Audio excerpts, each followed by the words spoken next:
Welcome to Tardisian Files.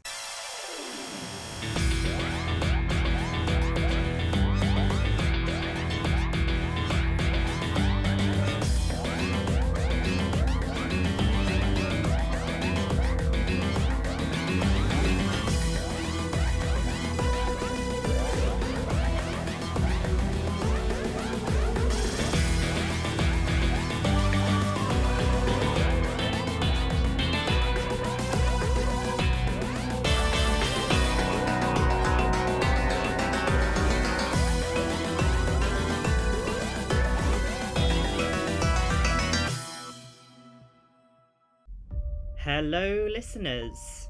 In today's episode we're going to be exploring some of the darker moments of Doctor Who. Specifically, we are going to look at the Doctor themselves and discuss some of their darkest and most questionable actions throughout their lifetimes, including moments from the extended media for some incarnations. Jumping right in, going in chronological order, we start with The Fugitive Doctor. With Jo Martin's limited screen time and her main audio series from the Big Finish Productions company still in the works at the time of recording, there's not many moments to choose from. Though it is established in this Doctor's limited screen time, this incarnation predating William Hartnell's first Doctor had a much more flexible moral compass than any other Doctor we've seen to date, excluding their life during the Time War, that is. No moment illustrates this best than when the Fugitive Doctor willingly tricked her pursuer and former comrade, Gat, into shooting herself with a gun that the Doctor had programmed to fire in the opposite direction of the gun's barrel. This was a really dirty trick, and the Doctor's defence was that she repeatedly told Gat not to fire, despite not warning her that the gun was set to fire upon the shooter. That is a really poor way to excuse an inexcusable act. Moving on, we have the First Doctor. This Doctor seemingly retains some of his attributes from his life as a division agent, was much colder and distant than his successors. This was especially apparent in the first few episodes of Doctor Who 1963 Season 1, as the multi-episode pilot made it abundantly clear that the Doctor was more of an anti-hero, in the sense that he was quite arrogant and selfish at times, and sometimes he could just be flat out cruel. In the episode The Cave of Skulls, the extent of the Doctor's dark side was shown in this infamous scene where the Doctor picks up a rock and contemplates bludgeoning an injured caveman to prevent the TARDIS crew from being slowed down as they were being chased by other cavemen. He was only stopped by Ian Chesterton, who, let's not forget, the Doctor had abducted from 1963, all because he and Barbara, being concerned for Susan's welfare, discovered the TARDIS. I'm not sure why the Doctor decided to back up a few eons to the last Ice Age, but I'm willing to bet that he intended to leave the two school teachers stranded on Pleistocene period Earth. For a children's show in the 1960s, that is seriously messed up. Next, we have the jovial Second Doctor. Very much a soft reboot of the Doctor's character, as this Doctor is known for his perpetual smile and wild antics, something that Ben and Polly initially struggled with, given that they'd gotten used to the First Doctor's more reserved nature. This state of blissful unawareness was sometimes to the Doctor's advantage, but it also wasn't completely a hoax. On many occasions, this Doctor was genuinely unable to understand why companions such as Victoria Waterfield couldn't adopt the Doctor's lifestyle for themselves. Now, this Doctor had a few honourable mentions, such as in Evil of the Daleks, where he effectively set up a psychological escape room for Jamie to analyse his brainwaves at the behest of the Daleks, which included a brutal fight between Jamie and Kemmel. While this was an honourable mention, in my opinion, it's actually not the worst thing this Doctor has done. The worst thing that this Doctor did do was taking on the role of Victoria Waterfield's guardian while being highly ill-equipped for the job. Victoria went from a life of tea parties and simple small talk in 1866 to running all across space and time, encountering people and aliens who scared her senselessly, and all because she didn't feel like she had much of a choice. The Daleks had killed her father, her mother was dead, and she had no other family. The options for a young lady in that situation in her native time period were poor and limited. So it's no wonder to us why she chose travelling to escape that, especially since the Doctor promised to take good care of her. But he didn't. The Doctor repeatedly put Victoria in danger, and often brushed off or explained away her concerns about the safety of their travels, likely because he enjoyed the danger of it all, to a point where, in Fury of the Deep, Victoria chose to stay with a foster family in 1975, over a century outside of her native time period, because it had become clear to her that the Doctor couldn't understand how fed up she'd become with travelling with him, and couldn't provide her with the stability she needed. This was extremely negligent on the second Doctor's part, as we've seen future incarnations do much better to set up orphaned and struggling people that he's met with a better future. But for some reason, he couldn't do the same thing for Victoria. Next, we have the third Doctor. Now, this Doctor wasn't a stranger to defensive and non-lethal force, often applying Venusian Aikido to incapacitate opponents. There were times, however, when he would resort to more extreme measures, and moments where he could be deceptive and indifferent.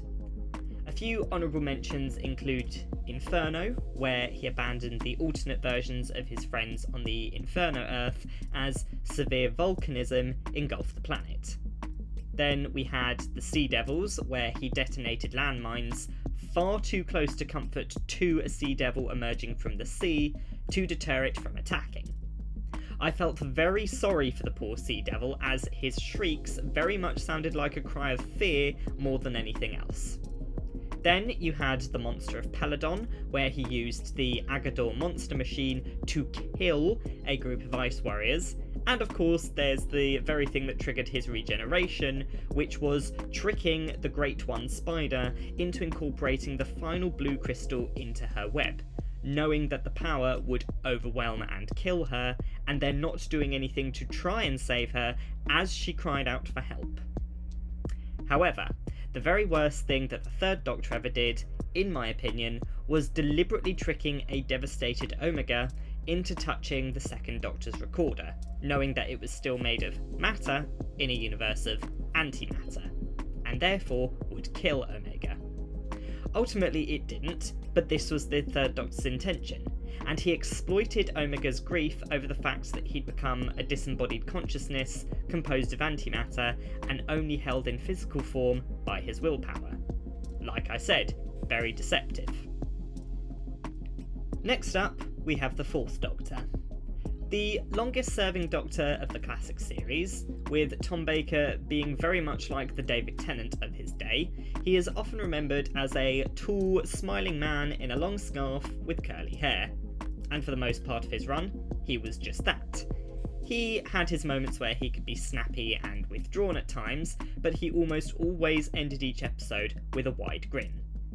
That said, he wasn't perfect, and there is one moment in particular where he went to extreme measures to carry out a mission.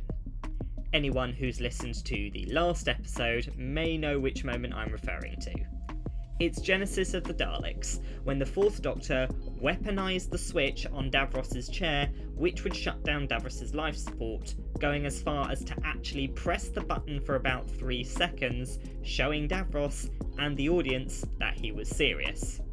While this was all for the sake of preventing the Daleks' creation, using someone's disability against them like that is unbelievably cruel, especially if you know Davros's backstory. See our last episode for details.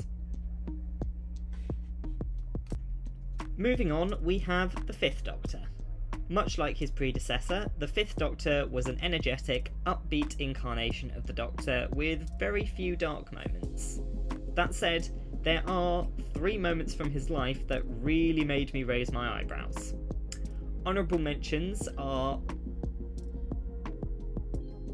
from the Planet of Fire, where in the same episode we see him euthanize a corrupted chameleon who had been abused and his circuitry corrupted by the Master, and then see him trick the Master into stepping into the restorative flame on Sarn, only to increase its power so the Master seemingly burnt up after he was restored to full height by the flame.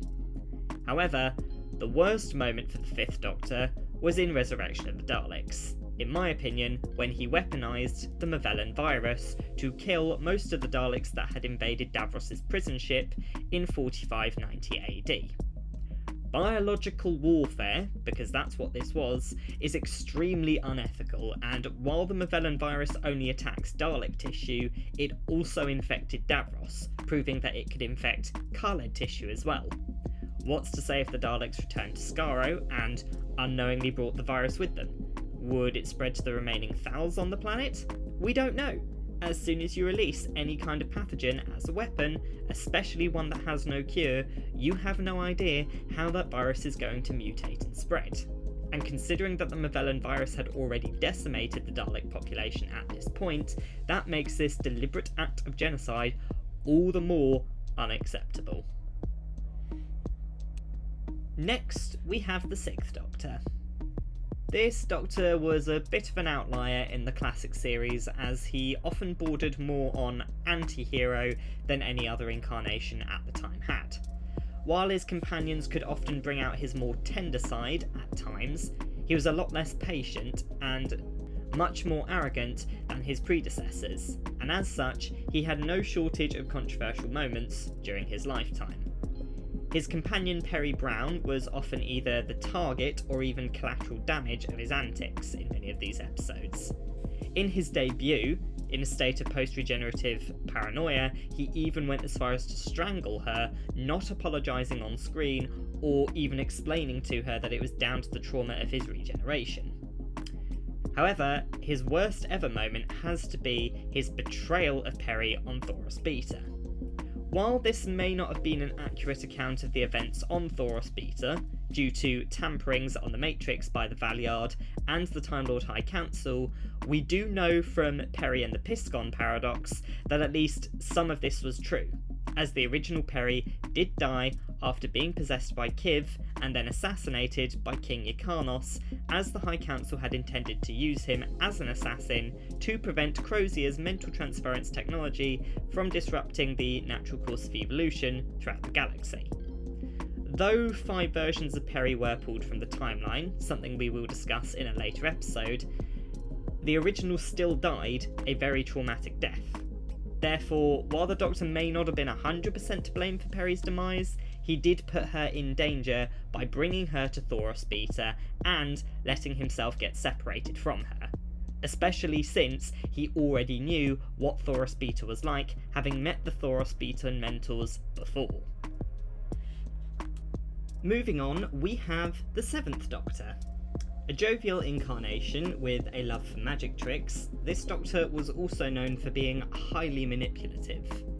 The first instance of this was where, at the end of The Curse of Fenric, he reveals that he knew all along that Ace was one of Fenric's so-called wolves, people whose lineages and lives had been altered so that they unwittingly freed Fenric from his prison.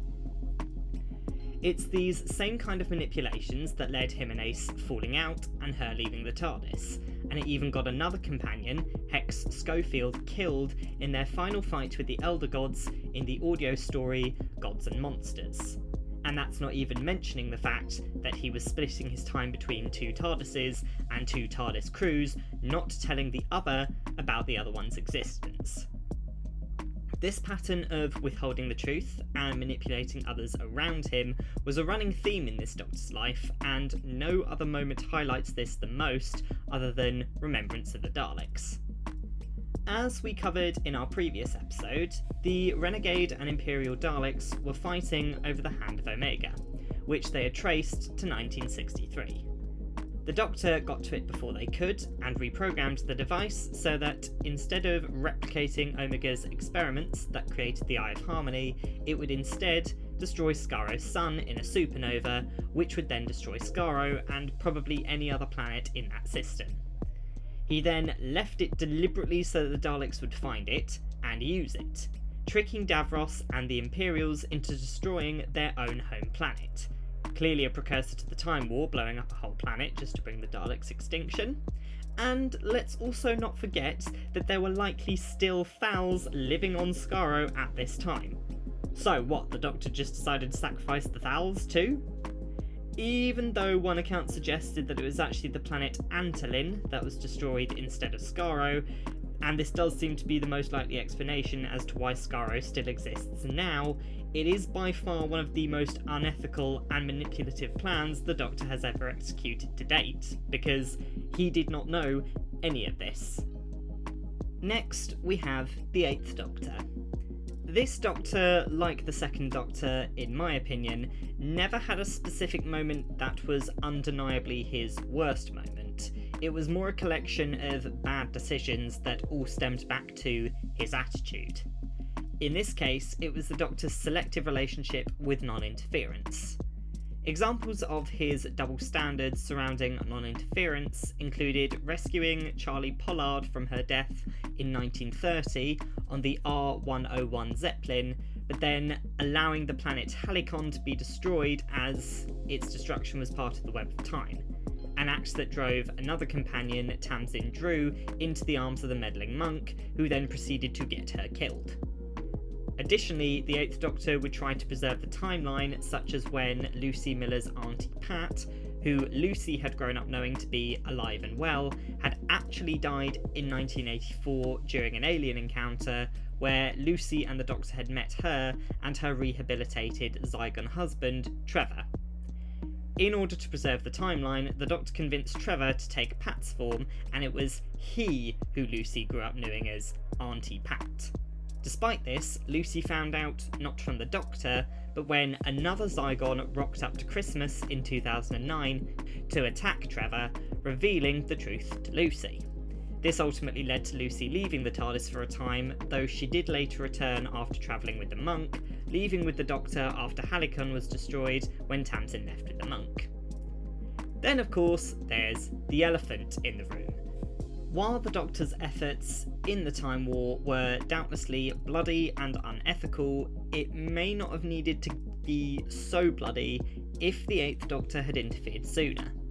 Instead, he chose to let the war get to a point where the universe was on the brink of destruction before he crash-landed on Khan and was convinced by Ohila and the Sisterhood of Khan, who begged him to help. It was only then he decided to regenerate into the War Doctor. Therefore, that makes his regeneration potentially the worst thing he's ever done, due to his inaction throughout the last chapter of his life. He spent most of the time leading up to the Time War and the first half of the war picking and choosing as and when he interfered with history, almost as an excuse for not fighting, when he could have made much more of a difference had he raised arms sooner. Next up, we have the War Doctor. This is going to sound contradictory to what we said about his previous life, however, the worst thing the War Doctor ever did was use the moment. While this was ultimately a memory of a timeline that he and his other incarnations negated when they opted to save Gallifrey, he still created that timeline so that his future selves had to live through it before they had the chance to go back and rewrite it. In the original timeline, he killed millions of civilians, despite the authority he commanded in the Time War. He never once contemplated mounting an evacuation of Arcadia or the capital, using TARDISes to relocate the Time Lords to a safe place before destroying Gallifrey. He was adamant that all Time Lords and all Daleks had to die. This makes his plot to use the moment seem a little ill-conceived. Moving on, we have the Ninth Doctor. This Doctor had some close calls and honourable mentions when it came to his dark side. The most obvious examples being getting Mickey to use an explosive missile to destroy the Slitheen in Downing Street, and when he tortured the Metaltron Dalek and attempted to kill it, all out of revenge for the Time War. His absolutely darkest moment, however, was on Platform 1. As punishment for sabotaging the station and killing many of its staff and guests, the Doctor deliberately brought Lady Cassandra O'Brien. Delta 17 back to the scorched platform without her attendants with her, knowing that she would dry out and die as a result. Even when Cassandra and Rose urged the Doctor to stop, all he said was, "Everything has its time and everything dies," effectively declaring himself judge, jury and executioner, despite the fact that the surviving guests had more than enough money and resources to ensure that Cassandra would get a fair trial and a just punishment. This was a step too far for the Doctor, and when he met her again in his following incarnation, he knew it, because the first thing he offered Cassandra before she finally chose to die was a fair trial. Certainly does make one wonder. Next up, we have the 10th Doctor. This Doctor showed significant strides in his healing from the Time War, though he was set back massively by the loss of Rose Tyler, his guilt of how much pain he'd caused Martha, and later the loss of Donna after he had to wipe her memory. As such, he had plenty of dark moments throughout his life. Honourable mentions including his wrath against the family of Blood, notably his punishment of Sister of Mine, drowning the Rachnos children solely on the basis of them being Rachnos and being known for being born hungry and ravenous. However, the worst thing he ever did actually came towards the end of his life, when he declared himself the Time Lord victorious. Despite knowing that the destruction of Bowie Base 1 on Mars in 2059 was a fixed point in time and had profound implications for Adelaide Brooke's descendants, he decided to interfere. Because of this, Adelaide felt she had no choice but to commit suicide back on Earth to ensure her family's legacy, and to keep the outcome of the fixed point intact. The Doctor even acknowledged that this was wrong at the end of the episode, and that he had gone too far, but he should have known better than to interfere at all. While he may well have been trying to save the remaining crew's lives, ultimately his reasoning for doing so was hubris.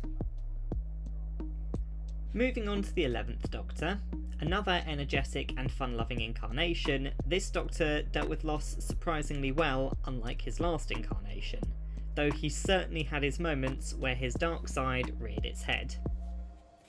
Honourable mentions include the Vampires of Venice, when he condemned the Saturnines to extinction, as his plan led to the deaths of all the females.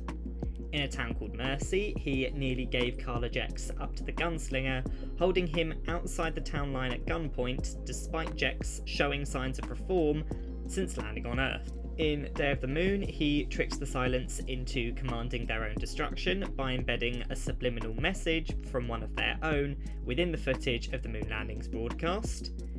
In Dinosaurs on a Spaceship, he diverted the Indian Space Agency's missiles to Solomon's ship, killing him.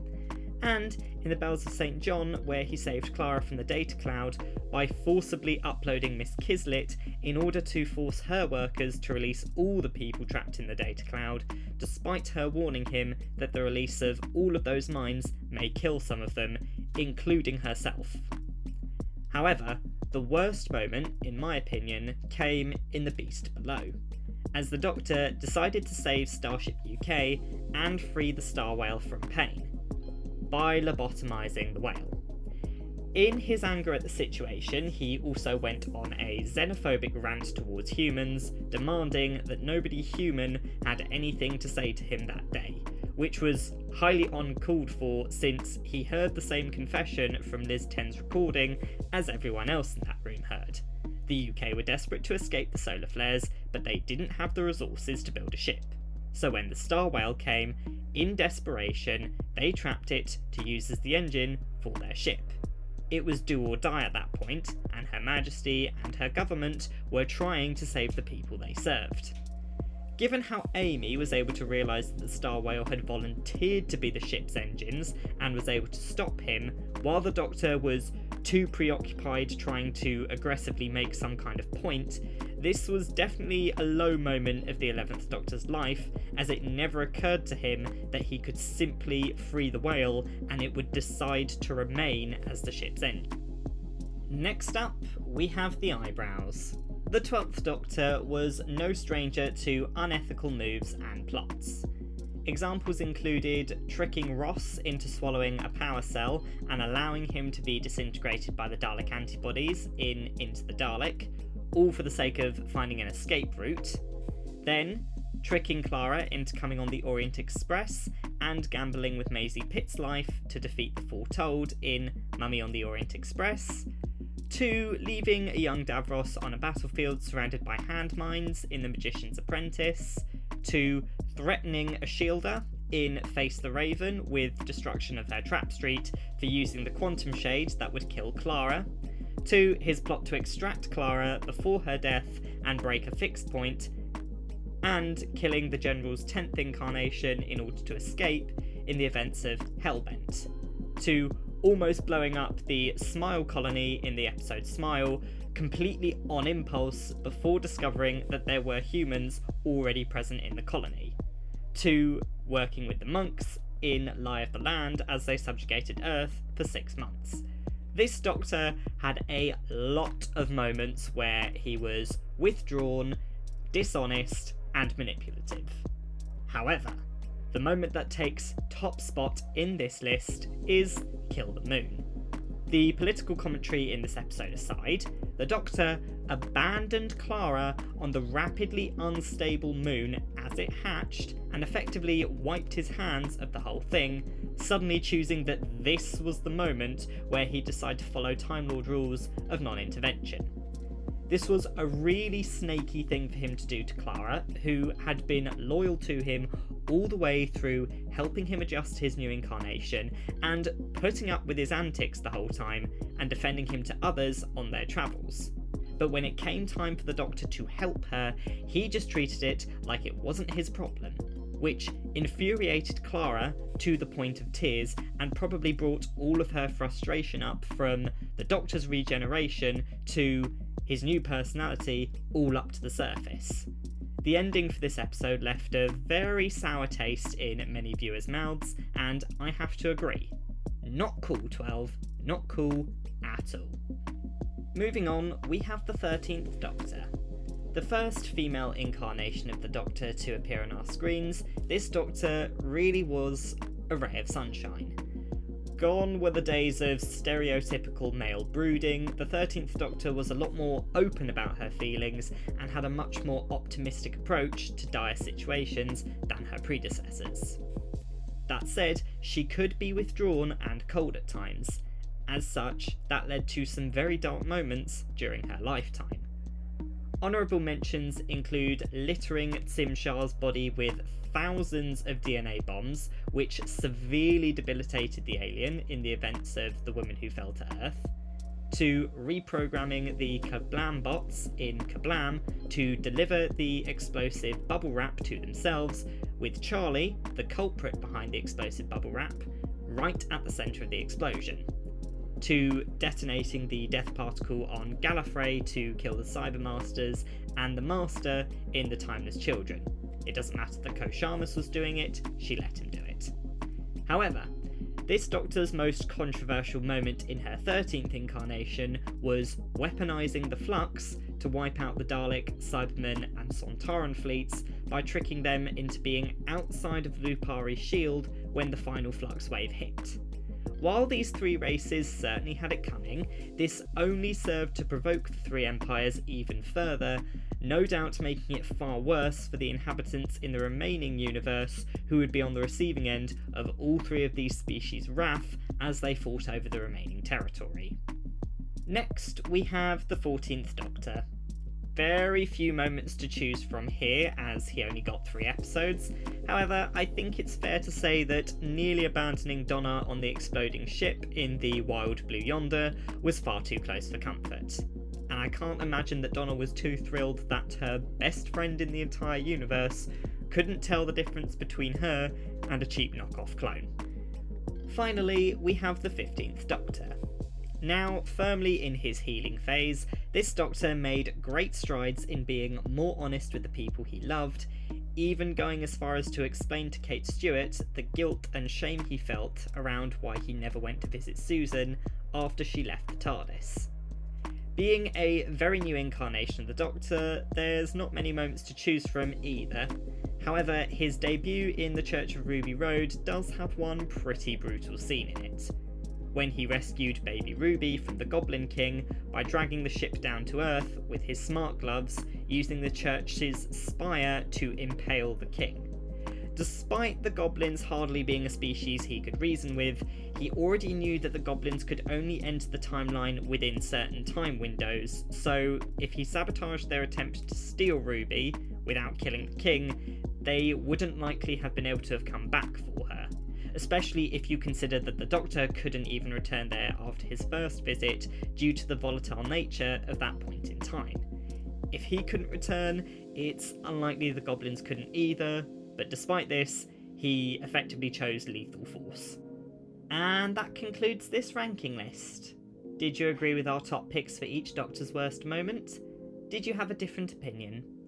Let us know in the comments section for this episode, and head over to our YouTube, Instagram and TikTok pages using the handle @Tardisian Files Podcasts, where you can find more of our episodes and subscribe to be notified when new episodes are released. And as always, see you next time on Tardisian Files.